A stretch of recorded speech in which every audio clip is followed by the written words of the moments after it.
Assalamualaikum warahmatullahi wabarakatuh. Perkenalkan, saya Arum Puspitasari. Izin untuk mempresentasikan tugas ujian tengah semester saya dalam mata kuliah metodologi riset dan penulisan ilmiah sistem informasi.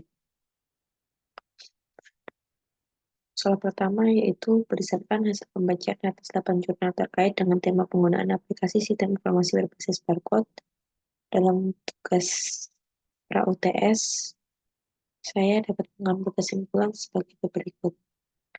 Aplikasi sistem informasi perpustakaan digital berbasis barcode memiliki peran yang sangat penting dalam membantu petugas perpustakaan karena dapat mengefisiensikan setiap proses yang ada. Perkembangan teknologi barcode pada aplikasi perpustakaan digital berbasis barcode ini diharapkan akan menjadi pelayanan yang ada di perpustakaan efisien dan tepat dalam memberikan informasi. Yang kedua yaitu aplikasi sistem informasi berbasis barcode juga dapat dimanfaatkan untuk pendataan barang pada perangkat mobile berbasis Android dan dapat berjalan dengan baik, serta dapat digunakan untuk membantu seluruh proses pendataan barang masuk dan keluar. Yang ketiga yaitu pemanfaatan sistem informasi barcode dapat meningkatkan efektivitas dan efisiensi sistem sehingga diperoleh informasi secara cepat, tepat, dan akurat. Penggunaan informasi barcode pun sangat mudah digunakan sehingga penggunaannya tidak akan mengalami kesulitan atau hambatan-hambatan yang besar. Yang keempat yaitu faktor yang mempengaruhi niat mengadopsi sistem informasi, antara lain kepercayaan dan kondisi fasilitas, artinya persepsi yang baik pengguna sistem informasi terhadap kondisi fasilitas akan membentuk kepercayaan sehingga menyebabkan individu mempunyai niat untuk menggunakan sistem informasi tersebut. Lalu soal yang kedua yaitu rangkuman dari materi yang sudah saya pelajari. Dari materi-materi yang sudah saya pelajari, saya dapat mengambil kesimpulan. Di antaranya adalah sebagai berikut. Penelitian adalah pencarian atas sesuatu secara disistematis dengan penekanan bahwa pencarian ini dilakukan terhadap masalah-masalah yang dapat dipecahkan. Lalu literatur review yaitu berisi uraian tentang teori, temuan, dan bahan penelitian lain yang diperoleh dari bahan acuan untuk dijadikan landasan kegiatan penelitian. Uraian dalam literatur review ini diarahkan untuk menyusun kerangka pemikiran yang jelas tentang pemecahan masalah yang sudah diuraikan dalam sebelumnya pada perumusan masalah. Sitasi menunjukkan asal-usul atau sumber suatu kutipan, mengutip pernyataan atau menyalin atau mengulang pernyataan seseorang dan menyantumkannya di dalam suatu karya tulis yang dibuat, namun tetap mengindikasikan bahwa kutipan tersebut itu adalah pernyataan orang lain. Yang keempat yaitu desain penelitian merupakan pedoman dalam melakukan proses penelitian diantaranya dalam menentukan instrumen pengambilan data, penentuan sampel, pengumpulan data, serta analisa data. Dengan pemilihan desain penelitian yang tepat, diharapkan akan dapat membantu peneliti dalam menjalankan penelitian secara benar. Tanpa desain yang benar, seorang peneliti tidak akan dapat melakukan penelitian dengan baik karena tidak memiliki pedoman penelitian yang jelas. Yang terakhir yaitu metodologi penelitian itu dapat diartikan sebagai pengkajian atau pemahaman tentang cara berpikir dan cara melaksanakan hasil berpikir menurut langkah-langkah ilmiah. Metodologi penelitian pada hakikatnya merupakan operasionalisasi dari cara untuk menemukan atau menyusun pengetahuan memerlukan kajian atau pemahaman tentang metode-metode ke arah pelaksanaan penelitian sehingga perlu dibedakan antara metode dan teknik. Secara keilmuan, metode dapat diartikan sebagai cara berpikir, sedangkan teknik diartikan dengan cara melaksanakan hasil berpikir. Lalu, untuk soal nomor 3, yaitu mereview jurnal yang telah ada. Yang pertama yaitu judulnya Strategic Hybrid Orientations and Perceived Business Performance in a Medium High Tech SME.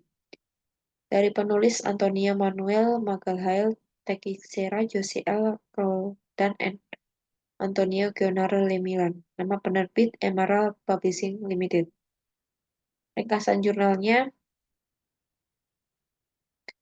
Penelitian ini bertujuan untuk menyelidiki dampak langsung dan gabungan dari orientasi kewirausahaan atau IO dan orientasi konservatif atau CO terhadap kinerja bisnis yang dirasakan atau PWB usaha kecil dan menengah UKM di bawah orientasi hibrida strategis atau SHO. Data yang dikumpulkan dari database internasional SABI NPO mencakup 90 perusahaan di 13 sektor aktivitas menengah hingga tinggi dan teknologi tinggi. Penulis menggunakan model persamaan struktural kuadrat terkecil parsial untuk menguji model penelitian. Hasil penelitian menunjukkan strategi bisnis cocok dengan SHO yang mencakup kedua orientasi, yaitu EO dan CO. Selain itu, seperti yang diharapkan, penelitian ini menemukan bukti bahwa setiap orientasi menghasilkan dampak signifikan yang berlawanan dengan tanda terkait kinerja. Akhirnya, hipotesis mengenai pengaruh sinergis positif kedua orientasi IO dan CO terhadap BBP juga didukung. Kesimpulannya yaitu penalaran teoritis yang komprehensif dalam mendukung konfigurasi strobe baru yang mencakup komposisi IO dan CO yang merupakan dua SO penting yang dihadapi oleh UKM paling proaktif. Pendekatan konfigurasi baru terhadap model strobe dan penalaran teoritis yang dibangun dan dari teori kontingensi memungkinkan pengungkapan SHUKM melalui interaksi sinergi yang sesuai dengan moderasi. Kegunaan yang lebih konfirmatif diperoleh dari intensitas I/O yang dimungkinkan terkait dengan proses atau produk inovatif.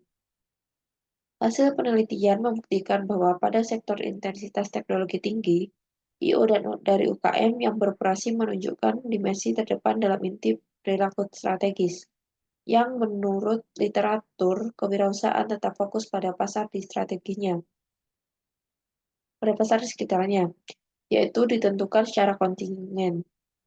Sikap proaktifnya mendukung inovasi dan eksperimentalisme, sehingga secara signifikan berdampak pada kinerja meskipun ada peningkatan yang berorientasi pada risiko. Artinya, semakin tinggi IO, semakin tinggi pula pengambilan risiko. Kesimpulan seperti itu sejalan dengan sebagian besar penelitian tentang IO muncul dari temuan yang belum dilaporkan hingga saat ini mengenai keberadaan dimensi strategis lain CO yang terdiri dari orientasi agresivitas dan pengendalian risiko. Pada dasarnya tetap fokus pada daya saing adaptif pasar melalui keseimbangan yang lebih baik antara fleksibilitas proses dan kesiapan pasar. Yang kedua yaitu convergence or fragmentation, recent developments in recognition of micro credential and their impact on higher education in Asia and the Pacific. Ringkasan jurnalnya yaitu penelitian ini bertujuan untuk mengeksplorasi pengembangan kredensial mikro atau MC melalui kacamata regional dengan mempertimbangkan implikasinya terhadap pembelajaran seumur hidup dan mobilitas tenaga kerja terampil di Asia dan Pasifik. Penelitian ini juga mengkaji inisiatif global terkini yang dipimpin oleh Organisasi Pendidikan, Ilmu Pengetahuan, dan Kebudayaan PBB atau UNESCO. Hasil penelitian ini adalah meningkatnya perhatian organisasi internasional dan pemerintah terhadap pengembangan dan pengakuan MC dengan upaya yang signifikan di negara-negara seperti Australia dan inisiatif percontohannya di Selandia Baru dan Malaysia. Namun hal ini juga menyoroti bahwa banyak proyek MC di Asia masih dalam tahap pengembangan awal, sehingga menekankan perlunya kemajuan dan formalisasi lebih lanjut. Untuk kesimpulannya, yaitu agar dapat menerapkan operasi data digital secara efisien dan benar, perlu didefinisikan secara jelas peran pedagogi dan teknologi digital. Kemudian membangun sistem untuk melibatkan pihak-pihak yang terlibat untuk berkolaborasi. Untuk promosi MC yang sistematis dan terorganisir, penting untuk membangun kerangka kerja nasional MC dan kerjasama internasional. Selain itu, perlu untuk mengembangkan catatan pelajar yang komprehensif atau CLR, atau sistem mengkredit di mana kredensial mikro dan kredit diakumulasikan dalam data digital dan dikaitkan dengan gelar atau digunakan sebagai sejarah pembelajaran seumur hidup sebagai kebijakan publik.